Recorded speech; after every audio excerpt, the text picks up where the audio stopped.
আসসালামু আলাইকুম প্রিয় ছোট্ট বন্ধুরা, আমি উম্মে ফাতিহা।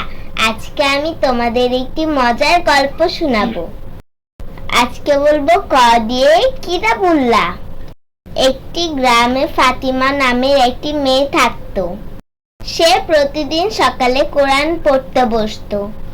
একদিন তার ছোট ভাই আরিফ এসে বলল, আপা, তুমি প্রতিদিন কোরআন পড়ো কেন? এতে কি পাওয়া যায়? ফাতিমা মুচকি হেসে বলল, আল্লাহর কিতাব কোরআন হলো আমাদের পথ প্রদর্শক।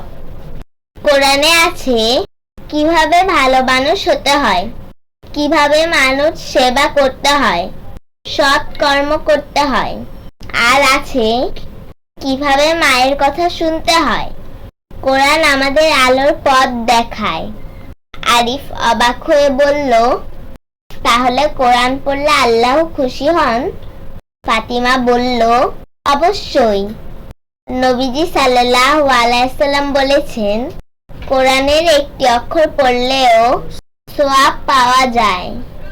সেদিন থেকে আরিফও প্রতিদিন কোরআন শেখা শুরু করলো। তারা দুজনেই মিলে কোরআনের ছোট ছোট সূরা মুখস্থ করতে লাগলো। প্রিয় বন্ধুরা, আমরা সবাই চেষ্টা করব কোরআন পড়তে আর অর্থ বুঝতে, এবং কোরআনই আমাদের সফলতার চাবি।